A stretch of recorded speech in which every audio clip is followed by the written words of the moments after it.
you're really good at what you do, right, your business starts to grow pretty quickly. You've got people coming to you for clients.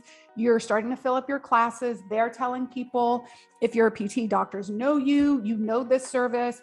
People follow you from where you left. And, because you're great.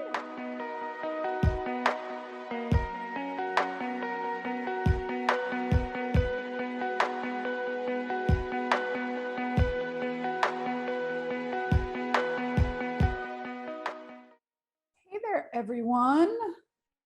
Thank you for joining me for another episode of Female Empowered. I am your host, Krista Gurka, and I'm doing one of my multitasking things. So let me actually shut this off because I can hear it twice. Female Empowered. I am your host, Krista Gurka, and stop. Where is this coming from? So let me actually shut this off because I can hear it twice. There we go. Okay, so I am actually recording live on Instagram. So if you're watching me on Instagram, hi. I'm also live on Facebook, on my Facebook page. If you're there, hello. And sorry if you're listening to this a couple weeks from now on the podcast. I apologize for it being kind of, you're probably like, what is she doing? She seems so distracted. So anyways, today, what I'm going to talk about is a fact, a situation, an experience that a lot of business owners have. So what we're going to talk about today is when you hit this fork in the road where you have to, as a business owner, you have to make a decision as to whether you are going to grow and go all in on this thing, or you are going to scale back. Because if you are growing a business in the boutique fitness and wellness space, at some point, most of you will hit this mark. Okay. And it's a real decision that some people have to make. And I don't think that there is a right or wrong decision. I think that we should just evaluate the pros and cons of each. And so what I'm going to do is I'm just going to kind of like walk you through, so to speak, this, basically a scenario. Okay, so let me know how this actually resonates with you. So you are working for a Pilates studio. Like, I'm just going to say, basically insert your niche here, right? So you're working for a Pilates studio, a PT clinic, a hospital, a HIIT studio, a barre studio, a yoga studio. And, you're one of the most sought after employees on the team. Your schedule is full. People love you. You have a wait list. You're really, really good at what you do. And so at some point, you're like, or somebody says to you, hey, you could probably do this on your own. Or you think to yourself, you have some crazy notion that, hey, I think there's a better way to do this. You see a need in the community for more of this, or you see a way that you can do it better, or I don't know, you want to have more freedom in your life. You're like, I don't want to work 80 hours. I don't want to have to document. Maybe you don't want people telling you what to do. In my case, what I basically had was, I realized that I was working in a Pilates-based physical therapy practice, and I realized that we were treating people with Pilates. They loved it. And when they were done with therapy, we were sending them to all of these other studios around town. And I thought, that's really silly. We have all this built-in clientele. They're asking us for more. Why don't we provide that? And that's how my first studio started. It was 300 square feet. It was right across the street from my PT clinic. It started as a side hustle for me. I worked at both places. And, fast forward, where are we at? Like 12 years, 13 years.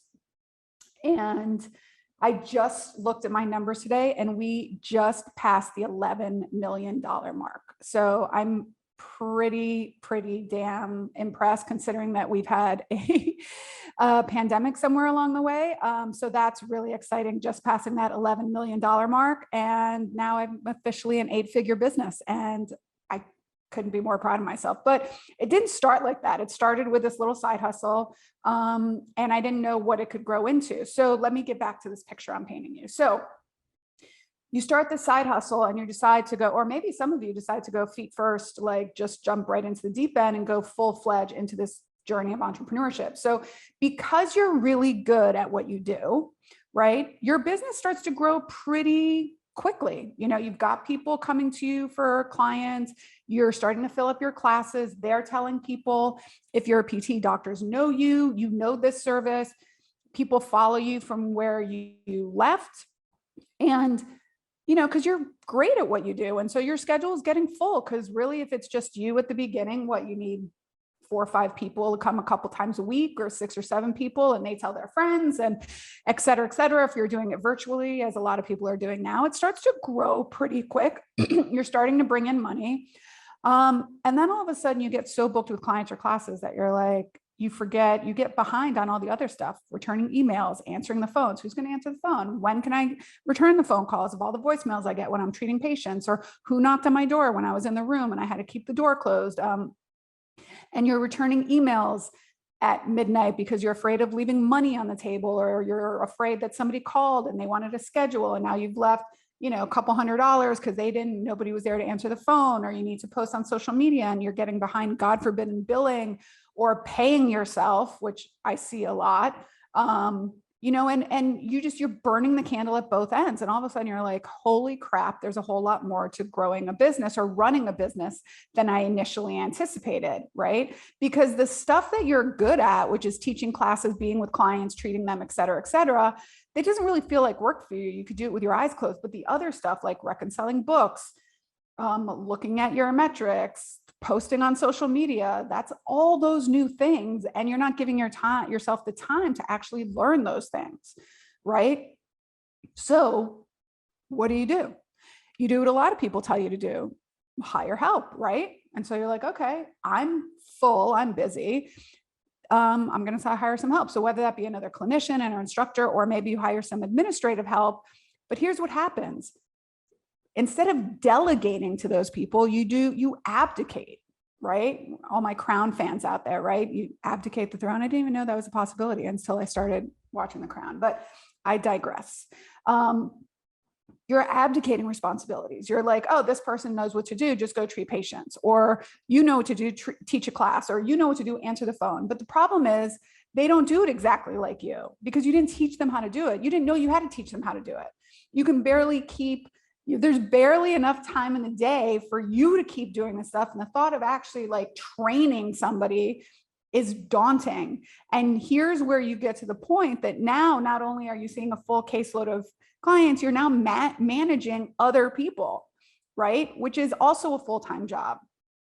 And you get to the point that you feel like you're not good at doing either thing. So this is where the fork in the road comes from, right? You get to this point that you're like, I'm either going to burn the shit to the ground, right? Because I'm done. Like I've had it. Or I have to grow. But most of you know that something has to change in order for you to grow. You need to institute some system, some accountability, but you don't know how to do that. And that's okay. The reason you don't know how to do it is because nobody taught you how to do it. They don't teach us this in physical therapy school. Okay. They don't teach us this in a Pilates certification. They don't teach us this in acupuncture or chiropractic school. I mean, maybe I had a course on how to start a business and it was like fixed costs and variable costs. And that's not even like reality anymore, right? There's so many more things.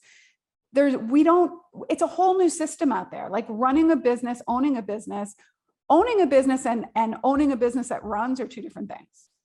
Okay. I want to own a business that runs on autopilot, right? I right now have a 7-figure business that I go into my physical locations less than 10 hours a week if I want to. For example, this week at the time of this recording, I have not gone into the studio once. I don't plan to because I had a lot of administrative stuff to catch up on. It doesn't mean I'm not working. I'm just working from home. I'm sitting here watching my dog. I'm recording a podcast. I'm not doing any patient care, client care this week. Okay. My studio will run without me. I could go away for a month and the business would not skip a beat. Okay. So, but I hit this fork in the road probably 5 years ago, and I had to decide. There was a day that I was like, I'm done. I'm giving it all up. Gave myself some time to wallow in that, to sit in my pity and feel bad for myself. And then I said, you know what? What am I going to do? I'm not going to be happy just sitting around at home. So I'm going to do what this business needs of me, and I'm going to become the leader that this business needs. And that's when I decided to start asking for help. I didn't know what I didn't know. I didn't know how to grow an infrastructure that allowed me to step away from the business, right? And so what did I do? I invested in a program that helped me set a strong foundation. So what happens to most of us as business owners, and especially because we start out as technicians, is that because we don't really know what we're doing and we're kind of just flying by the seat of our pants, we create a system that revolves entirely around us. And what we do is we start to add on a second floor addition before the foundation has, before the cement in the foundation has dried. And so what happens is that second addition, it's going to crumble because the foundation on the bottom is not strong enough to hold on to that growth. So what usually has to happen when you hit this fork in the road is most of us have to scale back just a bit in order to move forward. So I call this slowing down to speed up. All right.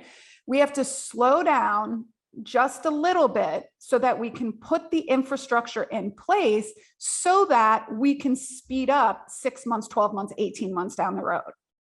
And what do we do when we slow down? We reevaluate the systems we have in place.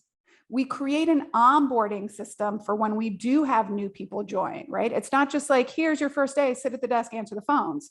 It's like, this is how I want you to answer the phones. This is what you say when a client asks this. This is who we schedule them with. These are our prices, right? You go through role playing. Now, does it take a little bit of time on the front end? Yes.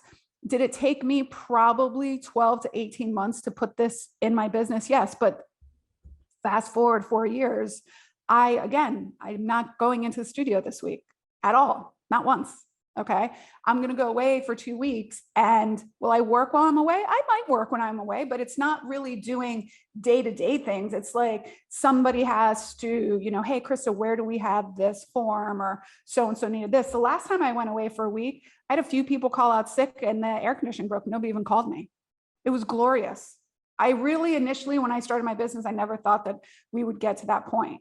So what you have to do is create a system where people care about the business as much as you do, okay? And you empower them to make decisions on their own. And guess what? If they make mistakes, when they make mistakes, because mistakes will be made, we learn from them. You have to be okay with people making mistakes, okay? Mistakes will happen. If you continue to do things for your team so that mistakes don't get made, it's like, is it easier for us to just tie our kids' shoes if you have kids? Yes, it's just easier for us to tie our kids' shoes. But if we don't let them do it, they'll never learn how to tie their shoes. All right.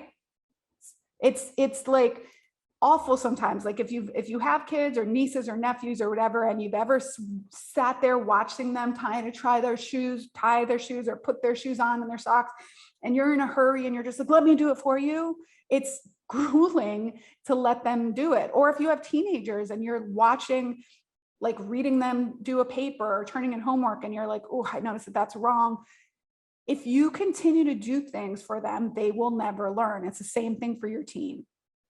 If we as the owners continue to do things for them and make the corrections before they make mistakes, they will never learn. And eventually they'll stop trying. And then you get frustrated and you're like, why don't they do anything? Well, it's because you created that system. Okay. So when you get to this fork in the road, and if you've gotten there already and you're there and you're like, oh, Krista, yes, this is exactly where I am. Here are the choices you have. You can scale back. You can say, we're not going to grow anymore. We're going to cut some of these extra expenses. We're going to maybe just be me and maybe one other person. You can certainly do that if that's what's going to make you happy. There's nothing wrong with that at all. But if growth is what you want, then what you're going to have to do is put the work in to systemize the business, lay a better foundation for which to grow on. And how do you do that? You ask for help.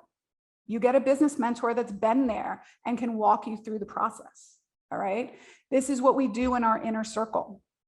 The inner circle that I have for our Beyond the Movement programs that take you basically beyond the movement, we're also good at, and teach you how to be business owners, is where we take people that are already successful in their business. They've achieved 6 figures or approaching 6 figures, but they're now like, literally, I don't have enough time in my day. I can't imagine growing anymore because I can't imagine taking one more thing on my plate.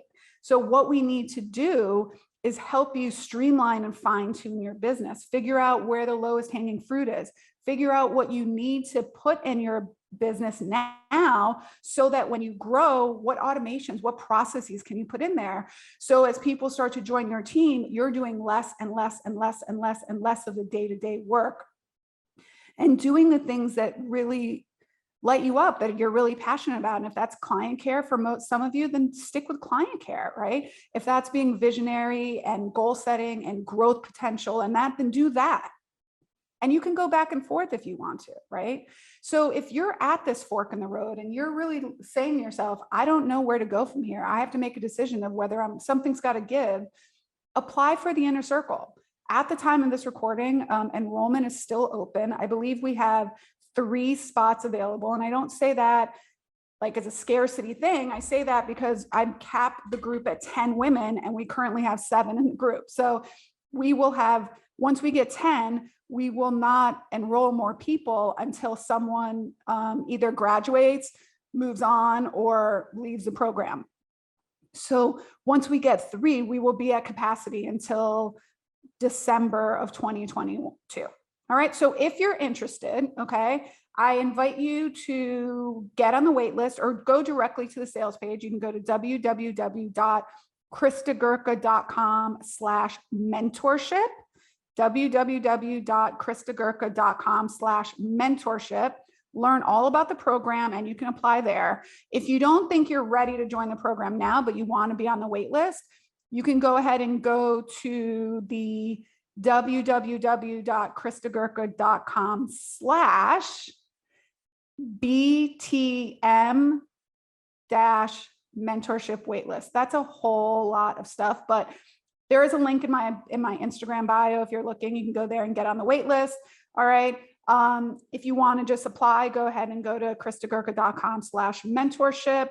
And like I said, once we get 3 people, we will be closing enrollment for 2022. So that's all I got for you right now. I would love for you to like shoot me a message over on Instagram, or if you're listening to me, DM me. Let me know if you've hit that fork in the road. If you've hit it, what did you decide to do? Or if you're there now, what are you thinking of doing? Or if you hit it and you had already made like 3 years ago and you made your decision, what was that like for you? I would love for you to share your insights with me. I'm always curious about other people's stories.